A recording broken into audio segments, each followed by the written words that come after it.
So it was funny at Gamble Sands, like it's up on this shelf, and then around it are all these like I think cherry fields or something. And it rained one night, and all these helicopters, like 10, 20 helicopters, were flying around, hovering over these fields, and they use them to dry the fields. They're just hovering over them. It's like that's super cool, but really stressful when I have the drone in the air.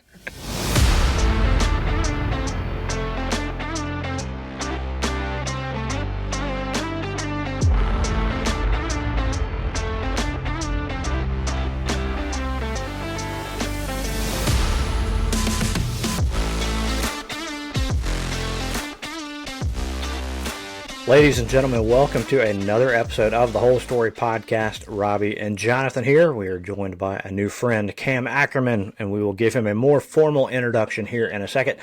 But first, a couple friends of Best Ball that we want to mention. First, Holderness and Bourne. I am wearing a really cool and soft hoodie. It's going to be like the mid 70s today. So, some people say, hey, that's not hoodie weather. Especially Cam, he's from Michigan originally, so he might not agree. But it's perfect. It's lightweight. It fits well. If I want to go out to the golf course, great. It looks good. So if I want to do business meetings, that works well also. So Holderness and Bourne, founded by friends. They're doing some incredible things in the golf apparel and just apparel in general space. Check out hbgolf.com. They've got their fall line out now that's based on the Scottish heritage, and so it's really cool stuff. Highly recommend you look and use the code BESTBALL, and you get some free shipping. Another partner, friend of the program, Western Birch, Lewis, and his team have done it again. Jonathan, I haven't shown you these. They just arrived yesterday, but we've got an event that we always do, or we've kind of taken a few years off, but with a bunch of guys from church, and we get together and play some golf. And I said, hey, Lewis, can you guys do some tees for us? And they are outstanding. Jonathan, I'll have to get you a couple of these things, but they take the logo that we designed and put it right in the cup, which is really cool. So they can do that with any brand, any logo that you have. And just throw it right there. So even the Upriver Golf Company, they might be able to put that on a golf tee. So check out westernburst.com and use the promo code, again, BESTBALL, for a free gift with your order. But we want to get to our guest today. We've got Cam Ackerman with Upriver Golf Company. Let me introduce Cam real quick. He's a filmmaker, photographer based in Greenville, South Carolina, originally from Michigan, he says. Creator of Upriver Golf and the Upriver Film Company. He recently posted a video about Gamble Sands, and I was messaging him earlier. It's awesome. Like, just the videography, drone footage, the music with it. Like, I felt like I was in a theater watching some epic blockbuster. So, Cam, welcome to the Whole Story Podcast. Yeah, thank you. I appreciate it. It's good to be here. And it's funny that Gamble Sands has gotten more of a reaction from more people, and I didn't expect it. Oh, I was like, we just did Chambers Bay, but Gamble Sands is kind of that sneaky dark horse of people that have reached out saying they like it. Yeah, I was watching some of it this morning, and my first thought was, you did such a good job of just showing more of the actual course and the design, and then my second thought was, I need to get a better drone because I have a drone. There's no way in the world my pictures would look like that. So let's talk about that though. So obviously you're involved in golf. Where did that start? Did you just decide a year ago you're going to buy a drone and start filming golf, or was there some other beginning of it all? A good question, because originally when we moved down to Greenville, we started Upriver Film Company, which is kind of more of our corporate nonprofit, like small business kind of thing. And I knew that I wanted to get more into golf just because I wanted an excuse to golf more, I guess. So I was thinking of ideas. I actually read Rick Riley's book, So Help Me Golf. And he was talking about Mike Kaiser and kind of his, building Bandon and building that kind of golf. And it kind of struck an idea of just golf courses that are shaped around their natural environment. And I was kind of looking around, and I wanted to make something that focused on that type of golf. So I was like, okay, we'll do it. So I reached out to quite a few courses. A handful were really excited. And then a handful said, I don't know you, please back off. And so we went up, and Mid Pines was the first one to say, yeah, let's have you up. And then we went, and it's been full steam ahead ever since. That's really cool. So, Yeah. did you pick up a camera first? Did you pick up a golf club first? Like, how did you figure out, man, I want to do something to be able to play more golf? That sounds familiar. Like Jonathan and Yeah. I Right. laugh and talk about all the time. But what came first, the camera or the golf club? That's a good question too, because I've been golfing all my life. It's been a fun experience, just with golfing that amount of time and moving down here and being able to golf more now. It was just kind of like one of those things. Is like I know I want to kind of merge what I can do professionally and what I do for a hobby, and there seems to be a space that we could fill with this more documentary focused. Because nobody wants to see me play golf. And I was like, I can't just videotape myself playing golf all the time because that's not good. No one's going to watch that. So I was trying to figure out how to take what I could do through filmmaking and kind of merge it into that documentary space. We've been fortunate. We've interviewed a ton of photographers, drone flyers, and artists around the golf world. And I'm always interested in their, like, which comes first. So, whenever you go to a golf course, do you feel like this overwhelming pressure or just the desire to start shooting and filming? Or do you prefer to play the course first, take a walk around to kind of get the essence of what's going on and then figure out how to capture that? Yeah, we usually like to, it always doesn't always work out this way, but we like to roll in and golf right away and just kind of get what we like context of the holes, the routing, everything like that. That way we're more prepped for interviews too. When we're Mm. going into interviews, we can say like, oh, this, routing or this green complex that we now know can say the hole exactly. But it doesn't always work like that. Like Aaron Hills, we golfed the last day we were there. So, then it's kind of, you go out and you shoot and we're walking and trying to we're throwing balls out there to get how the greens are rolling, kind of getting bunker strategy. Usually bring a rangefinder to gun like how far bunkers are, kind of get the strategical off the tee, visually, stuff like that. So we do. It's always funny when we're golfing. I get really excited to shoot, and when we're shooting, I get really excited to golf. And so I don't know which I should do first, but probably golf first and then shoot later. So you say we, who is all on the team? Yeah, so we actually, I just had my business partner Aaron coming along with me now. He's also a golf buddy that I met golfing here in Greenville, and so he's joining Upriver, kind of helping us with operations, um, networking, stuff like that. All the stuff so I can sit behind my computer for 8 hours a day and edit. But he's been super helpful. He's also just a very knowledgeable golfer too. So whether it's interviewing or forming questions for it, he's great. You say editing. For all the amateurs like us out here who take pictures and Yeah. everything, please tell me that there's hours and hours of footage you can't use too. Otherwise, it's Oh, like, man, this guy just hits it first off the bat. it's exhausting going through all the footage. Just like that's what I cannot wait to just push onto somebody else at some point. It's just like, please go through all the footage so I don't have to. Yeah. So Yeah. you do other things besides golf photography and documentaries and stuff, right? I guess briefly tell us a little bit what else you do with Upriver. Yeah, so we do kind of more commercial based and nonprofit based. We really love the Greenville community and we support nonprofits too. My wife is a social worker and nonprofit extraordinaire, so she actually works for a nonprofit here in Greenville now, and so it's very close to our hearts and helping them, advance causes in the community, and then also just helping small businesses grow and reach because this is like Greenville's a very tight knit community. They like to help each other. So it's always nice being able to spread the message of other organizations in the area. Outside of the nonprofit work, you decided to go into golf world. Why did you choose a documentary style? Yeah, that's a good question. Two reasons. One was I no one wants to watch me play golf, and then two, uh, it was we're the documentary format just allows so much more story to come out, and when you're scripting a video, it's they can turn out really good and they're beautiful and there's great videos that are scripted videos, but the documentary format just allows so much more freedom in that you can feature different parts of a story, like we can feature Erin Hills and the progression and the history of it, not just the architecture. If we were to script ourselves out and limit ourselves to the architecture, then it's not really letting us tell the story of Erin Hills. It's providing all of that context.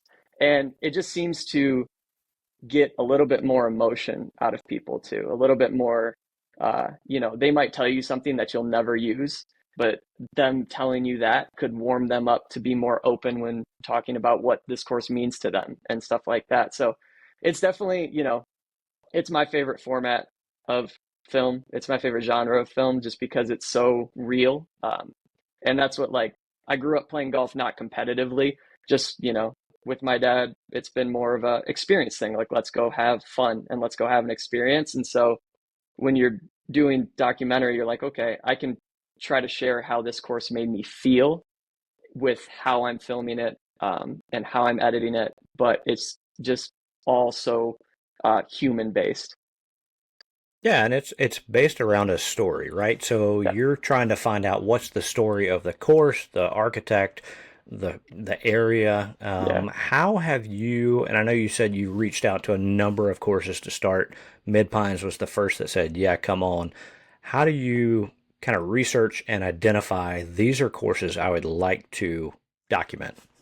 Yeah, so with the this series in particular, it was easier in the sense of like we're going after minimal dirt moved. I think we achieved that in quite a few of the courses we've filmed. Um, and so that was kind of narrowed down the search. We have a few other, you know, documentary series that we want to produce.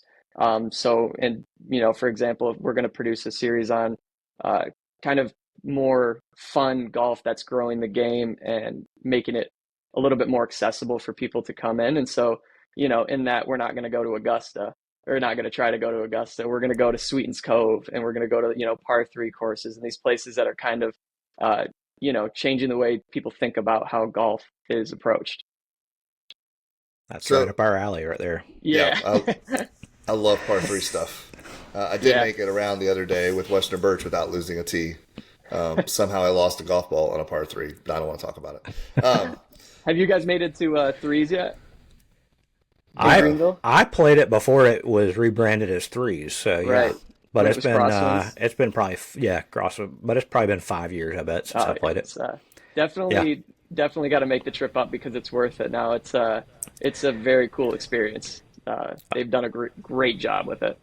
yeah. I saw you were Yeah. there recently, right? Yeah, yeah, yeah. It's like 10 minutes from my house, and because they have lights, it's like, well, how do you not golf like at 7 o'clock at night? It's so easy. Yeah, and and didn't mean to get off on this subject, but it's part of the 8 a.m. brand. Is that right? Yes, yeah, yeah. They bought it, shoot, 2 years ago, I think now. Okay, and I Yeah, think I ever saw since they're going then. to do another one in Charlotte. Yeah, yep. It's gonna be big. I know that the putting green that they're gonna build there, similar to here, but it's gonna be like three times the size of it. It's gonna be a party. It'll be cool. Yeah, we need one of those in Columbia. Yeah, I'm sure it's coming. That would get people to come to Columbia. Come on. Yeah. that would be a thing. There used to be a par three course down by the river, and then There's still one is it there. still there? But at any time the Broad River floods, it Yeah, would it's get gone. completely covered, and you might see a little flag stick sticking out from the water. But yeah, Yeah. well, go ahead, Jonathan. I was going to ask. So Robbie alluded to it earlier, like a summer blockbuster. And I mean, literally from the moment you turn on the documentary, it just like draws you in. But the music. So is that you? Is that somebody else on your team? Is that like your wife in the background going, I think you should use this? Because it literally just like sets the scene so Yeah. well. Yeah, it's funny. That's a good point you bring up. I definitely will show my wife first cuts of them and she'll be like, that doesn't work at all. Like, I thought it was so cool. So she deserves a lot of credit for that because she'll just be like, that was dumb. And I'll be like, okay, so I'll change it. And then, that's what ends up with what's out there is music that she approves of for sure. And she definitely keeps me on the right track because I think I can get caught up in like, oh, this is so cool, and then it's like, well, you're kind of taking away from the story if it's too like crazy. So yeah, we have a theme, and credit to a lot of music licensing programs that we subscribe to. And that's 90% of my time is just going through so many songs and just seeing what works. But it's a lot of fun.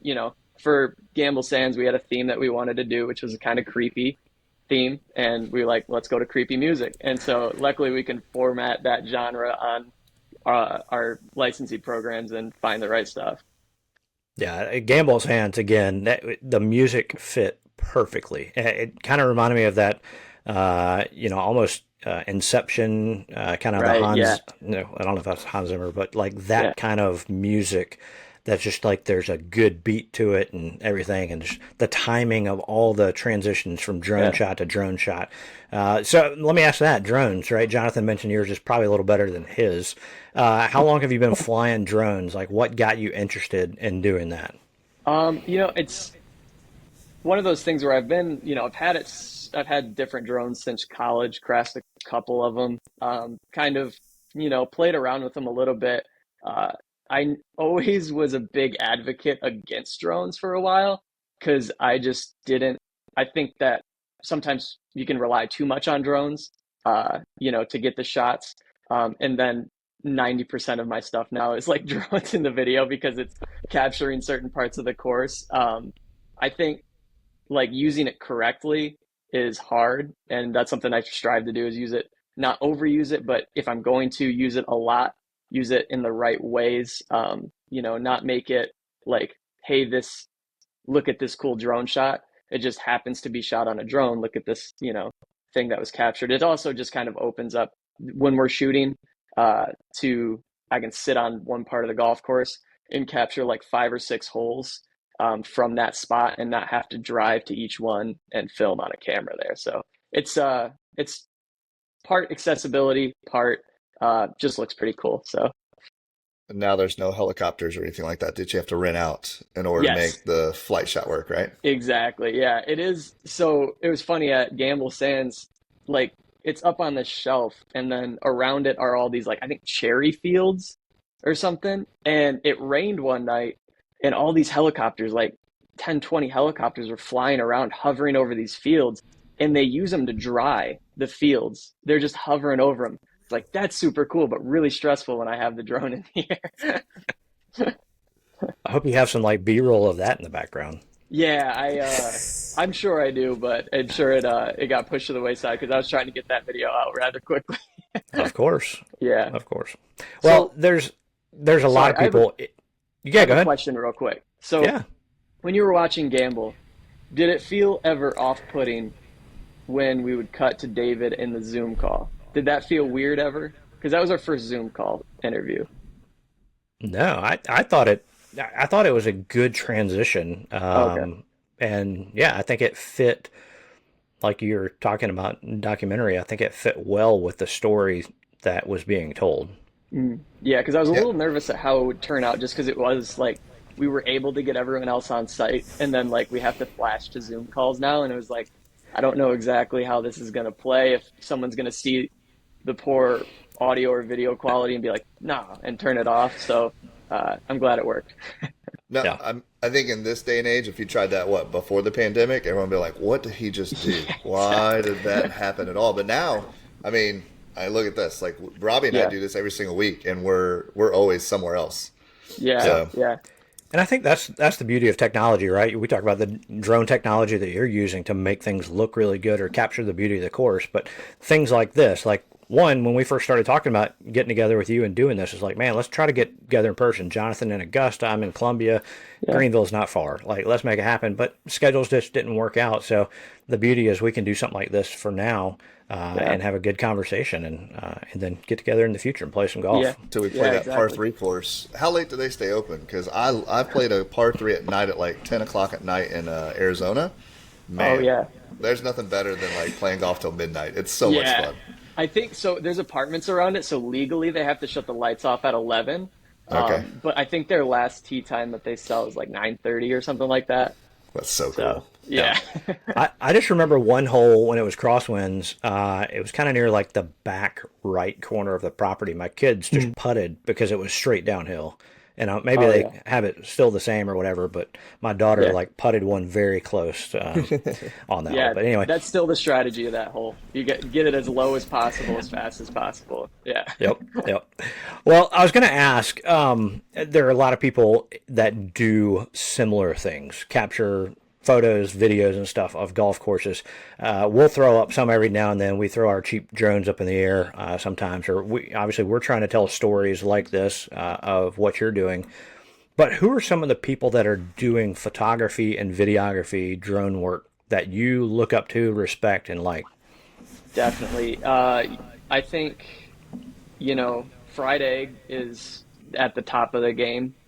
They just kill it every single time they do something, especially with their broken up series that they do. It's really cool to see and learn from just how they operate and how they do that. I mean, as far as like strictly cinematography, Carolina Golf or Carolina Pines always does a superb job at everything. Yeah, Super talented photographer. Like, Billy uh, Richards, he's awesome. yeah, yeah. I was trying to hook it. We're heading to Tobacco Road next week, and he might be in town, might not. So we might connect with him over there. But anything that the Golfers Journal does too, always like peak quality. Um, let's see. There's so many talented people out there. Brandon Ski is I actually just we played with him up at Erin Hills. He was shooting some different stuff up there, and he's a great guy, super talented as well. So there's That's awesome. quite a few great people in the game right now. Yep. Yeah. Jeff Marsh is another name that Yes. we've gotten to know just through podcasts and different things. But he does that, every hole in 4K series, Yeah. which is pretty cool. Yeah. Yeah. Yeah. It's definitely like you can tell when someone's got an eye for it, and those guys definitely do. Yeah, I think you can Yeah. include yourself in that group too. I absolutely. appreciate Yeah. All right. Well, we always like to ask an actual golf question. So this is one we ask everyone. What is your most memorable golf shot?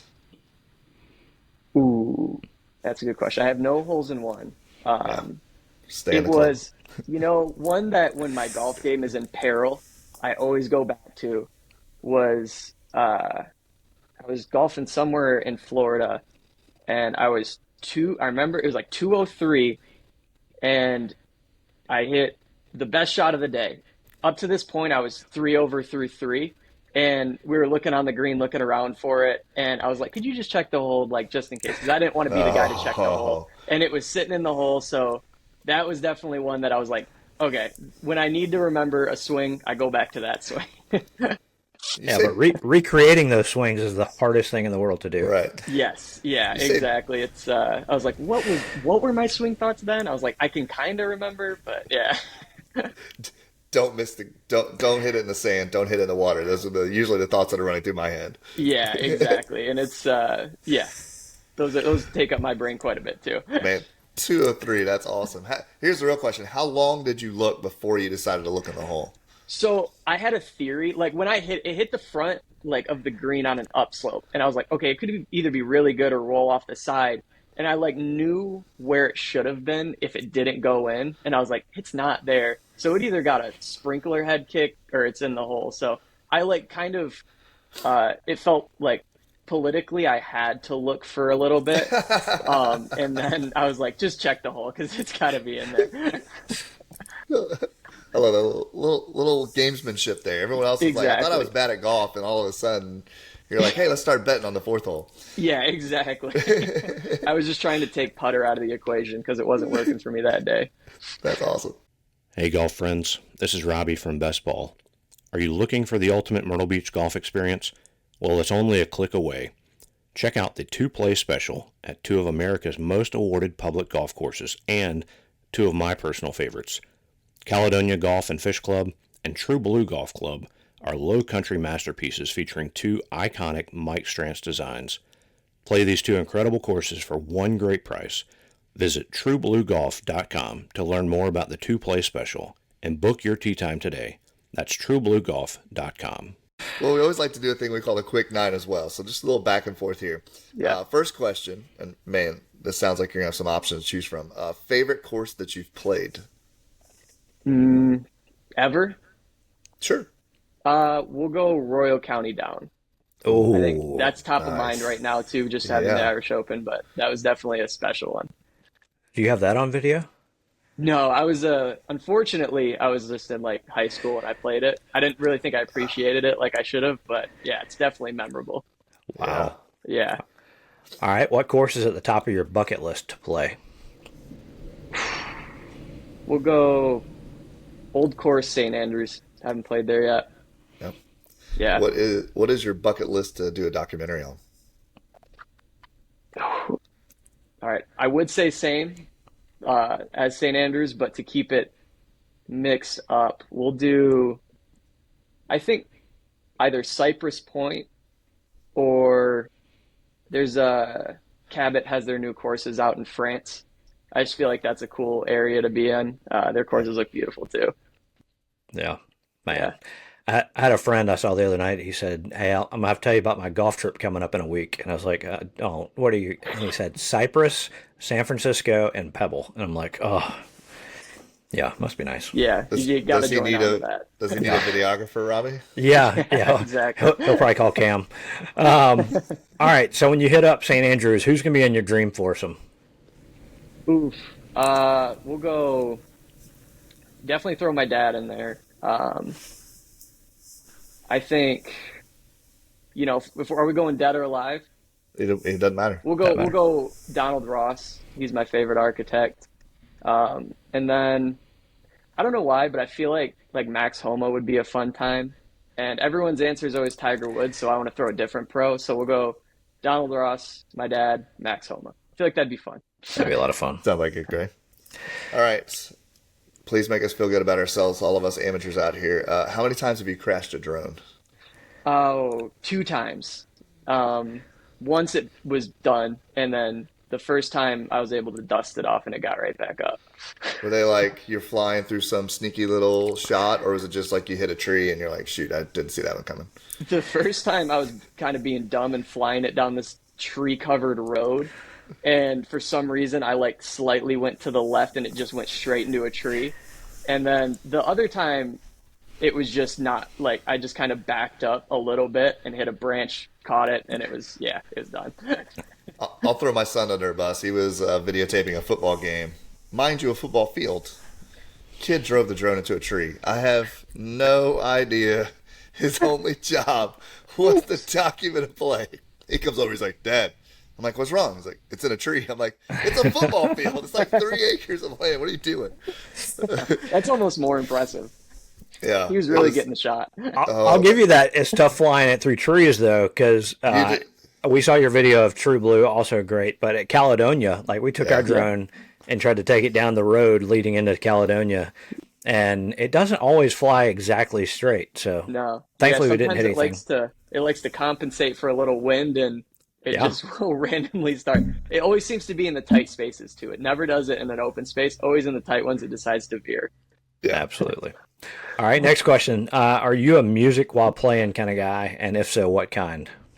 Uh I would say yes and no. If I'm in a cart, yes. Usually we'll throw like either a little folk country or mostly rap. Got Eminem from your Michigan days? Oh no. Yeah, right. That's we heard a lot of Eminem back in Michigan. Yeah. I bet. All right. My favorite question. Robbie always lets me ask it. What is your favorite snack on the golf course? Favorite snack. Out of convenience, I always go chocolate chip Cliff Bars, but I always love my little sodium bullet hot dogs at the turn. Oh, hold on. Is that a special kind of thing, or are you just talking No, about hot dogs in general? it's just all hot dogs they're not the best for Sodium you. So bullets. I like to remind myself like I shouldn't have a lot of these by calling them that. Yeah. If you give it a bad name, it's not That's as right. appealing. Yeah, it takes away. Yep. All right, what's your favorite golf course logo? Oh wow, that's a great question. Man, I feel like not to be biased, I think the Loop has a really cool logo just with the infinity. Um, but I mean, Pinehurst is like is so iconic too. Trying to think. Let's see. I have flags up. You know what? We'll go Aaron Hills. Yeah, Let's do that. I think Aaron Hills. that's a good one too. Yeah. All right, last question. What's next for Upriver Golf Company? Oh, so we're heading out to Tobacco Road next week to film, and Nice. then we got a little bit of a break in October to finally catch up on some editing, and then coming up in November, we're going up to Mid Pines Hickory Open. So we're gonna head up there and film that event just for fun because it's a unique thing, and then release wise, Tobacco Road is gonna be coming in the next couple months. So yeah. That's really cool. Well, we Yeah. we got to experience Tobacco Road this summer for the first time, and Yeah. it was incredible. So So, if what are your you, favorite holes there? Because we haven't played it yet, so I need to take notes. oh man, Jonathan, Well, so the Eight, one 18, hole. right, Jonathan? No, hey, 18 can burn. So Robbie's poking at me. I was about ready to shoot my best round ever. Like I've never shot under 90, and I on the tee box I think I was at 84, and I shot like a 95, like it was or a 91 or something. I was up. I mean I was so close. I had a bunker shot that was probably 20 30 yards away from the green, but it was over a hill. And in my Yeah. yard, when I practice pitching, I have nothing to go over. So like I've got my Yeah. distance down. I have zero height, and it took me three tries, and it was I wanted to burn Oh, it all. yeah. I think my favorite one, just because, and we had two or three really good. Actually, all four of us ended up close enough to the hole on that one. It's the one, and I mean it's picturesque too, right? It's the one with the water tower in the background, Mm. and the hole has two mounds in front of it. So every once in a while you'll see the hole position right in between. Otherwise, it's just a blind shot trust Yeah. that you've got this distance.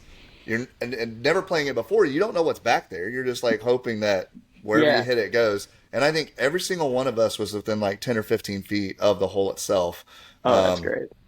Brandon that was with us hit like out of the sand, Yeah, a out long of the way sand, back, a long way back, like over a mound, and very tight. nailed it. I mean, he was like 5 6 feet. It so Yeah. uh, I it I don't know, and we probably saw the best round Robbie and I have ever seen in our life, right? Like, Yeah, yeah. One of our Wow. friends shot a even par on the front. No, one over on the front, and that included a double bogey on number nine, and then he went out and Wow. did 6 under on the back. yeah, So Whoa. yeah, yeah, he was he was dialed on in. fire. He had a couple eagles, and Yeah, so Wow.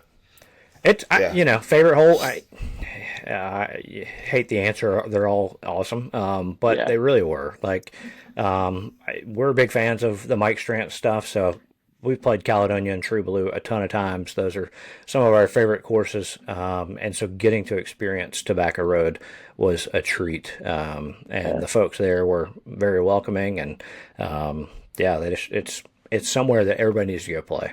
yeah, Yeah. It's interesting because like I feel like it's almost gotten a little bit of a resurgence, and I've kind of heard the resurgence is like for the like a while ago everyone hated it because it was like really tricked up and hard, and now like probably in the past 5 8 years it's become everybody's favorite course, which is really cool to see because I think it's kind of lending a little bit of appreciation to that style of architecture.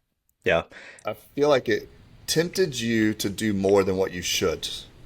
Like Yeah. it has just a number of turns and quirks and things like that that if you're like, oh, but if I hit this shot, it's going to set me up for. But Yeah. the most of it is pull out an iron. I'm an iron guy. Like I'm terrible with my driver, so I think I hit a 6 iron all day long off the tee. Two That's 220 out in the middle somewhere gives Yep. you an opportunity to lay up.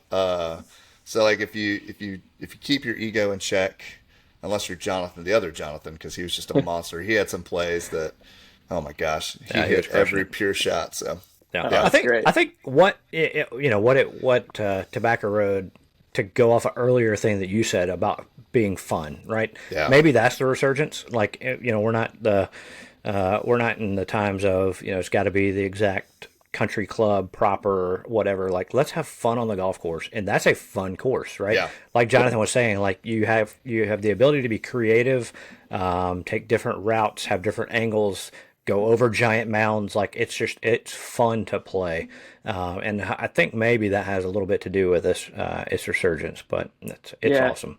Yeah, no, I think it's cool to see different style. Like country clubs are cool, but they do get monotonous. So I think you're seeing a resurgence of that kind of architecture. Like you look at a couple holes on like Pinehurst number 10, right? Like they have a couple like even at Erin Oh, Hills, like they have a lot of blind shots too. And it's all about, committing to, it's not that hard once you commit to it, right? But Right. it's about that mental game in between. yeah. Yeah, and I think the course is summed up almost on the first hole. Mm. Two blind shots. Yeah. Your first one is you're going through here, and you're going to trust that there's grass on the other side because the guy standing there is telling you that it's going to be there. And then almost no matter where you are in the fairway, it's a blind shot down to the hole two. And so just saying, hey, you know what? We're just going to hit some golf shots and see where the ball goes. Yeah. And the par threes that they did, you talk about not moving dirt. There's so many places that, I mean, I had one that I chunked it. Normally it'd be like in the fairway. Instead, it was like 30 yards downhill in some sort of cart path dirt thing. So now you're, again, creatively trying to figure out how are you going to get out of this and save a six. Yeah. And so, like, that kind of stuff just made like Robert said, it was fun. And even I played okay. Again, good for me. I think everyone probably played up to their standard for the most part. And every single one of us, no matter what the score at the end of the day, all had a smile on our face. Yeah. That's what's So, important. That's what, yeah. I mean, in Chambers Bay, Robert Trent Jones is like the best courses are the ones you want to play again. So that's oh, what's important. I'd go back, other than the 3.5 hour or whatever drive it is to go. I'd Yeah. go back today, like Yeah. Yeah. 100%. Well, you could take a slight round trip and go by Bucky's too. So, That's true. or a Break up the slight trip a little 20-minute bit. out of the way. 20 minutes Yeah. out of the way. Yeah. Yep. Get the Bucky's involved. Well, man, that's exciting that you're heading up there, and yeah, Yeah. if you've talked to Billy, Carolina Pines, then he's got some good advice. Darren Bunch, as well, and so yeah, Yeah. that'll be a fun trip. But this has been fun getting to know you and hearing your story about what you're doing because, again, we're fans. We appreciate good stories in golf, meeting good people, and seeing what people are putting out there. So you're doing a great job with it. Yeah. Yeah. No, I appreciate that. And likewise to you guys. It's been fun to see what you guys are doing and I think it's an important space to fill too. So this has been really great. Yeah. Well, Yeah. that'll wrap us up. So Cam, thank Perfect. you for Jonathan. Cam, check out Upriver Golf Co. On Instagram, upriverfilmco.com on the old website there. But again, for Cam and Jonathan, this is Robbie. Been listening to another episode of the Whole Story Podcast.